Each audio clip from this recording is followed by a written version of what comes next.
El osteomastoide y el osteoblastoma son tumores osteobenignos productores de hueso que, aunque comparten características histológicas, van a presentar diferencias clínicas y radiológicas. Estos suelen aparecer entre los 10 y 30 años con mayor incidencia en el sexo masculino y sus características distintivas van a incluir el tamaño y la localización del tumor como la respuesta al tratamiento. En el caso del osteomastoide es un tumor pequeño, menor de 2 centímetros de diámetro, y aproximadamente el 50% de estos se van a localizar en el cortical de los huesos largos, principalmente en fémur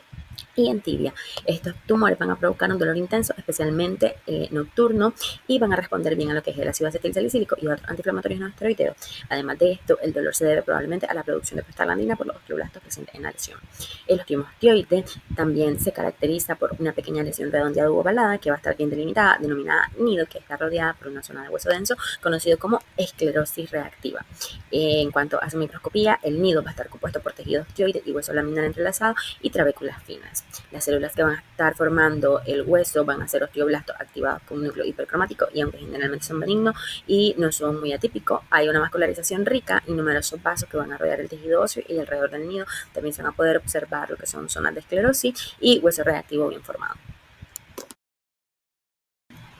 El osteoblastoma se diferencia del osteomastoide puesto de que este mide entre a 10 centímetros y se localiza preferencialmente en los componentes posteriores de la vértebra, como la lámina y los pedículos. El dolor de este pues no va a responder al ácido acetilsalicílico, y la lesión no va a inducir a una reacción ósea reactiva significativa. A menudo el tratamiento del osteomastoide va a ser mediante la ablación de radiofrecuencia, y en el osteoblastoma va a ser tratado mediante un legrado o una resección. Además, la transformación maligna del osteoblastoma es infrecuente, y una lesión menos delimitada y sin una reacción esclerótica intensa se va a caracterizar en que el osteomastoide. En su microscopía tenemos de que es similar al osteomastoide, con la diferencia de que las trabéculas van a ser más gruesas y más irregulares, y además de esto, los osteoblastos activos van a soler formar una matriz osteoide en abundancia, y va a haber componentes vasculares significativos, aunque menos densos y reactivos que en el osteomastoide. La reacción inflamatoria y la esclerosis ósea van a ser menos evidentes en el osteoblastoma.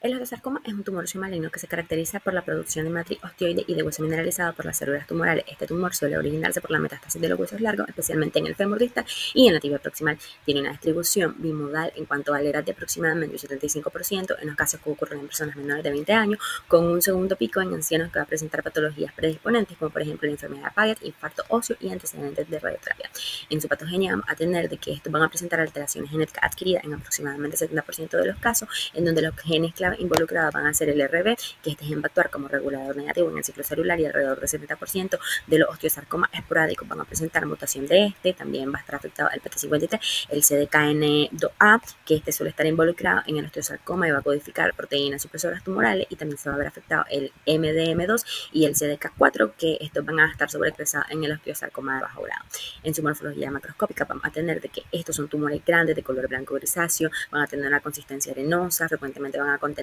áreas de hemorragia, van a estar con degeneración quística, van a tener una capacidad invasiva para poder distribuirse en lo que es la cortical y para formar masa en tejido blando subyacente, y también se puede diseminar a lo largo del canal medular e infiltrarse reemplazando la médula ósea. Y de manera microscópica vamos a tener de que las características diagnósticas para este van a ser de que la matriz osteoide del hueso va a estar mineralizada por las células tumorales malignas, y el hueso neoplásico va a estar apto para una estructura delicada en forma de red. Esto también va a formar láminas extensas y trabéculas primitivas. Además de esto, se va a observar que hay células gigantes morfológicas irregular, invasión vascular, necrosis, y va a haber actividad mitótica alta, así como se va a formar mitosis tripolar. Y este va a ser un tumor agresivo que se va a presentar como una masa pues dolorosa, de crecimiento rápido, y también en algunos casos se va a diagnosticar tras fracturas patológicas. En la radiología va a aparecer como una masa destructiva, y también puede haber márgenes de infiltración. Además puede romper la cortical y llevar a un periotismo, y puede formar hueso radioactivo. También puede crear lo que se conoce como el triángulo de Koopman, y esto se va a observar en la radiografía. Y en avances de quimioterapia, pues se ha logrado mejorar la tasa de supervivencia de 5 años en un 60 a un 70% en pacientes que no tienen metástasis. En cambio, pues si hay metástasis, el pronóstico va a ser desfavorable. El osteocondroma, también conocido como exostosis, es un tumor benigno caracterizado por un capuchón de cartílago unido al hueso mediante el tallo óseo. Es un tumor benigno de hueso y es común y bueno, este va a representar aproximadamente el 85% de todos los tumores óseos benignos. Además, se desarrolla en huesos formados por osificación endocondral y suele encontrarse metástasis principalmente en los huesos largos, sobre todo en los que están cerca de la rodilla, el fémur distal y la tibia proximal. Además de esto, vamos a tener de que los osteocondromas solitarios van a suele aparecer o diagnosticarse al final de la adolescencia o en la adultez temprana, mientras que los osteocondromas múltiples suelen presentarse desde la infancia y el sexo masculino va a ser el que va a estar mayormente afectado, con una prevalencia de 3 hombres por cada mujer. En su morfología macroscópica tenemos de que estos pueden presentarse como lesiones seniles o pediculadas y su tamaño puede variar desde 1 hasta 20 centímetros. Van a estar compuestos por un capuchón de cartílago y hialino benigno y este va a ser similar a una placa de crecimiento desorganizada. Este capuchón va a sufrir osificación y además de esto va a llevar a la formación de hueso nuevo en el interior de la cabeza o del tallo del osteocondroma. También vamos a tener en su morfología microscópica de que el capuchón de cartílago hialino está recubierto en su periferia por un pericondrio y va a mostrar una estructura semejante a la de una placa de crecimiento con zonas de osificación desorganizada. En cuanto a su patogenia, tenemos de que está asociado con mutaciones en los genes EXT1 y EXT2 que codifican enzimas que van a participar en la síntesis de los glucosaminoglucanos y esto va a afectar lo que es la difusión de los factores esenciales del crecimiento y el desarrollo del cartílago, lo cual va a generar una alteración en lo que es la diferenciación de los condrocitos y en el crecimiento óseo. En su evaluación clínica vamos a tener de que este suele dejar de crecer al cerrarse la placa de crecimiento y pues generalmente te va a soler ser asintomático. Además de esto puede haber dolor si hay compresión del nervio o si el tallo se fractura y en el caso de los que son sintomáticos generalmente se cura mediante una resección simple, aunque en casos esporádicos, que suele ser raro, pues puede transformarse en condrosarcoma y puede tener un riesgo más alto de un 5 o un 20%, sobre todo en pacientes con extractación múltiple hereditaria. El condrosarcoma es un tumor maligno productor de cartílago y es el segundo tumor óseo maligno más frecuente tras el osteosarcoma. Este se va a clasificar en variantes convencionales, que son las productoras de cartílago hialino, las diferenciadas, de células claras, mesenquimatosas, y aproximadamente el 90% de los casos van a ser de la variante convencional. Esto va a afectar principalmente a personas mayores de 40 años, el predominio va a ser en hombres con una relación 2-1 y se va a localizar generalmente en el esqueleto axial, incluyendo pelvis, hombro, costilla, y es raro que afecte extremidades distales. En su morfología macroscópica vamos a tener de que estos son tumores grandes y nodulares. Estos van a tener una apariencia gris blanquecina y también translúcida, van a tener el mixoide y clasificaciones dispersas y pueden infiltrar la cortical y de los huesos y también pueden tenderse hacia tejido blando subyacente y de manera microscópica van a infiltrar el espacio medular, van a atrapar trabéculas óseas normales y además de esto también van a presentar un grado variable de celularidad y atipia. En los de bajo grado van a ser menos celulares y en los de alto grado van a tener mayor celularidad, pleomorfismo y actividad mitótica elevada. En cuanto a su evolución clínica, esto suele manifestarse como masa dolorosa de crecimiento progresivo y los de grado bajo tienen una tasa de supervivencia de aproximadamente de 5 años hasta en el 80%, mientras que los de grado alto tienen un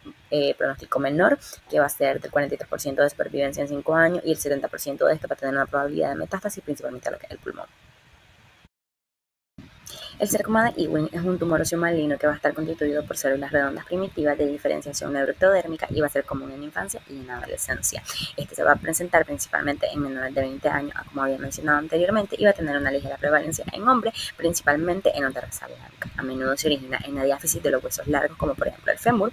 y este puede ser extraesquelético en un 20% de los casos. En cuanto a su patogenia, el 85% de esto se va a asociar con la translocación genética de la función de los genes EWSR1 y el FLI1. Esta fusión va a afectar a la transcripción y el ciclo celular, aunque no se conoce de todo el mecanismo que va a operar en este. En cuanto a su morfología macroscópica, tenemos que un tumor blando, color blanco parquecino, con área de necrosis, hemorragia, va a invadir la médula y la cortical, además de los tejidos blandos. De manera microscópica, tenemos que va a estar compuesta por una lámina de células pequeñas, redondas y uniformes con citoplasma escaso, y frecuentemente va a haber una acumulación de glucógeno. A veces también puede presentar las cositas de Homer-Green y pues esto va a indicar que hay una diferenciación neuroectodérmica. Y en cuanto a su evolución clínica, esta se va a manifestar como una masa dolorosa, va a haber hinchazón, puede haber hipertermia local y la supervivencia de este puede ser de 5 años en el 75% de los casos. También puede haber una cura a largo plazo y aproximadamente esto va a suceder en el 50% de los casos.